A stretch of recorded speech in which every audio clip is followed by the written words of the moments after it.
There is one thing you need to change in order to go from speaking like this, connect completely, a useful but immoral label, to speaking like this, connect completely, a useful but immoral label. One change you need to make, and that's what this video series is all about. This is the third video in a multi-part series all about this one thing which can make all those changes to your speech. So stay tuned to find out more. So as I said, this is the third video in a multi-part series on, well, it's on the schwa vowel sound. So to see more about that, to get a really detailed, thorough explanation of what the schwa sound is, why it's important, it's all detailed in the first video in this series. So make sure you watch that first, but I'll give you a quick kind of summary of it now. Essentially, the schwa sound is a vowel sound in English that sounds like this. It's not stressed. In fact, it represents the unstressed syllables. So when I said connect completely, I was not using the schwa. When I said connect completely, I was. When I was saying a useful but immoral label, I was not using the schwa sound. In the highlighted parts of these words, I was instead using a more fully formed oo or sound, whatever, but not And in the second version, when I said a useful but immoral label, despite all these variations in spelling you can see here, I'm using exactly the same vowel sound. It's called the schwa vowel sound. And you may have come across it before, but to give you a brief summary of that first video, to use the schwa more often and more consistently is going to give you three things. First of all, it's going to make your rhythm of speech sound more natural, which hopefully you noticed when I was demonstrating. Number two is it's actually going to make you more clear rather than less clear. Yes, it is more clear to say connect, much clearer to say it like that compared to saying connect. And there's a reason for that, detailed in the first video. So clarity is the second thing. And the third thing, because we're talking about stress and we're talking about being selectively lazy with those highlighted parts of those words, using the schwa is going to give you more impact and more expression when you're speaking and when you're getting your ideas, your emotions across to people. Using the schwa is a key part of that. Again, more details in the first video, but essentially the schwa is a lazy sound, lips are relaxed, the tongue is neutral, and the sound is short and it's not stressed. So that's a brief summary, and we also discovered in the first video how complicated the spellings can be for the schwa, how inconsistent they can be, how it's really not worth trying to learn the individual letters that represent a schwa because there's so many of them, and those spellings are not exclusive to this schwa sound either, so they're really inconsistent. Instead, I introduce you to a better plan, which is instead to look at larger spelling patterns such as the ones I've shown you today so far, like the kun in connect, the kum in completely, the full in useful, the ul in immoral, and the ul in label, where we can see patterns and we can start to notice, we can start to see the wood for the trees, we can get a clearer picture. So what I've done for this series is I've taken not just those spelling patterns, and I'm not just showing you them because there's loads of them. Instead, I've grouped them together into groups by similarity, the ones which look similar in the spellings or in the position of the word. I've grouped them by similarity. Plus, I've also summarized each of those lists, each of those sets of patterns with one simple phrase for each one. One neat little simple phrase to summarize those lists. And I've already given you the first two. So the first pattern group, the first, what I'm calling memorable schwa set, is called Connect Completely. That's the name of the set, which contains words like connect and completely, and contains, like I just used now. The second list is called a useful but immoral label because it contains other words like that with those word endings. And today is the third set. And the idea is if you just start by familiarizing yourself, even memorizing, dare I say, the name of each of these sets of patterns, then that can be a really nice key to unlock all the words inside that group without having to diligently endlessly look through the word lists of examples like it. I've organized them into groups. I've summarized each of those groups with a single phrase. So the phrase for today, you might be wondering, what is it? Well, the phrase I call, perhaps I forgot to survive, or simply, perhaps I forgot. Yeah, that's the name of the third list. We're looking at words with these word beginnings, these three letters, P-E-R, F-O-R, S-U-R, at the beginnings of words, and there are more like them. I'll show you those in a second. But essentially, if you want to sound more natural in your rhythm, if you want to be clearer and give more impact when you're speaking, it's a good idea to stop going perhaps, rounding, forgot to survive, or even survive, where I'm opening my mouth. It's a good idea to avoid doing that, to avoid a strong, fully formed mouth shape and maybe making it too long and too stressed.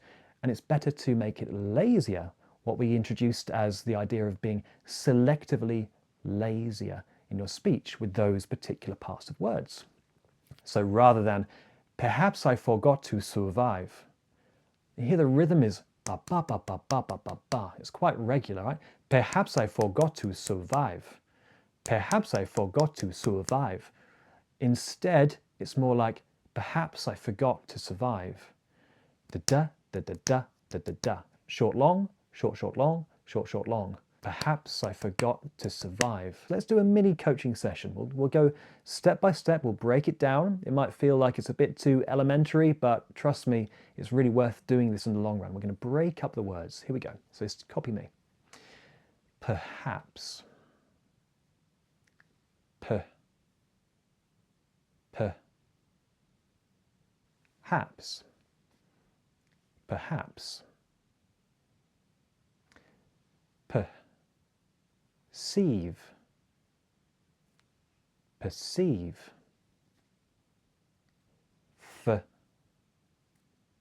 Forgot. Forgotten. Survive. Survive. Survive. Surround. Surround. Surprise. Surprise. So those are a few word examples that contain this schwa vowel sound, a few word examples which belong in this particular group. So I will be giving you some sentences, and you'll really hear the rhythm of speech because it's, you really hear it when it's inside connected speech. So we'll go through those in a second. And after that, what we'll do is I'll give you some exceptions. And then because you might be thinking, oh my goodness, there's so many things to learn now, plus there's exceptions, and most of the videos I'm going to give you will have exceptions. You might be thinking, oh, this is so overwhelming, there's so much to learn. There's a lot. How am I ever going to actually make changes in my speech? So there is still a way, there's still a shining light at the end of the tunnel with all this. It is still possible to work on this in a simple way that does not feel overwhelming. You just need to trust the process. So I'll go into that detail after the sentences, plus some more information on the next few videos and where you'll find them. So let's just jump into some sentences now, and then we'll get into all of that afterwards. Here we go.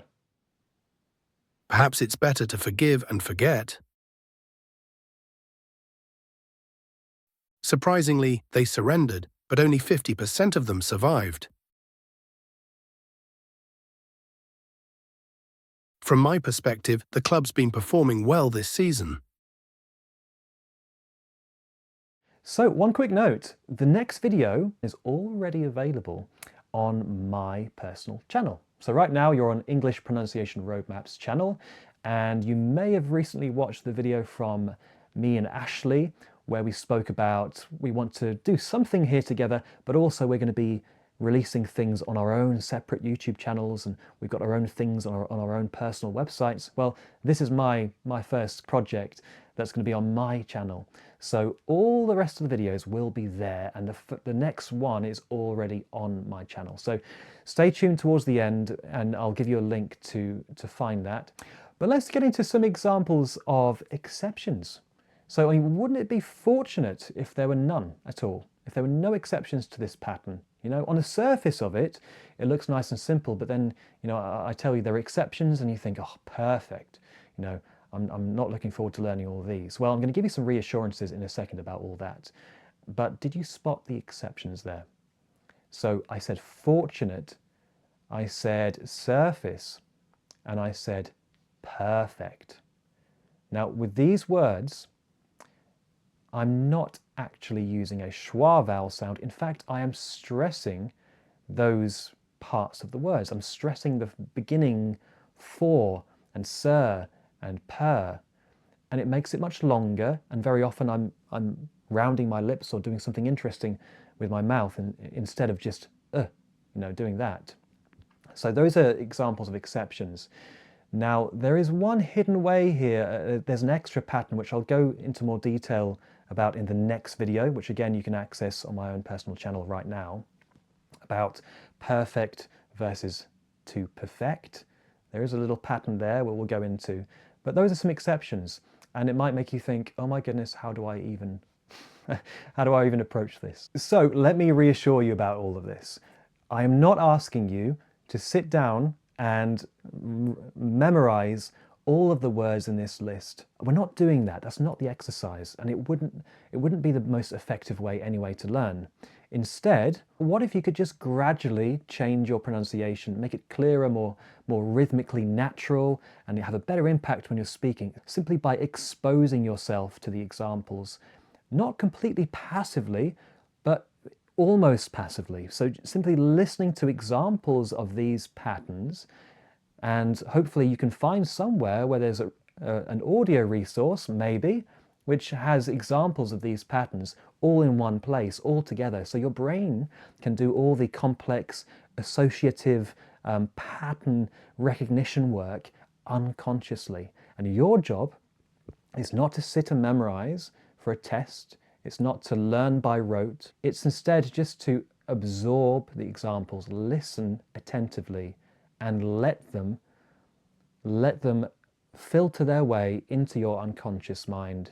Let your brain do the complicated work, and all you need to do is just listen, listen, listen. And then occasionally listen and repeat. That gives you muscle memory, of course. That's all your job really should be. Maybe sometimes listen and record yourself. That can be helpful too. Wouldn't it be great if there were some resources that let you do that? Of course, there are. If you've been watching this video series, you'll know on my website I've got some audio examples. You can download them, stick them on your phone, do the washing up or go for a drive and just listen, absorb, get familiar with them. Do the same thing for the exceptions, and your brain will associate those with each other and do all that complicated work for you. That's all we need to do, okay? So let's keep it really simple and say, let's just start off with connect completely, a useful but immoral label, and perhaps I forgot to survive. And maybe even say those out loud a few times in the new way. And doing that should start to make changes to all the words in that group in a more unconscious way without you having to practice those examples directly. But there are more examples on my website of the sentences you've heard today, of some of the words, plus loads more words you've heard today. This video will be on the same page on my website. So you can find a link to the exact examples from this video down below. You can find a link to the first video introducing this series, plus all the other resources, all in the description. So you've got everything you need. Now, I guess one more thing to say is if you need personal help, head over to accent.coach or just click the link below and you can contact me directly. My day job is coaching all this stuff one-on-one. Yeah, so I can help you get a really, really bespoke plan on how to improve your confidence and your communication and speaking in English together, one-on-one. That's perfectly possible. Otherwise, if you just want to see the next video straight away, or if you just want to be notified of the next few ones, if this is proving useful to you and informative and you're starting to make changes, then you don't want to miss them. The next one, like I said, is already available on my own personal YouTube channel. So there'll be a link for that somewhere here and in the description as well to that very video. Otherwise, I'll see you over on my website where there's all the resources you need for this video, plus the other ones we've done so far, and all the rest I'm going to be releasing over the coming weeks. So I hope to see you there in the next one. See you soon.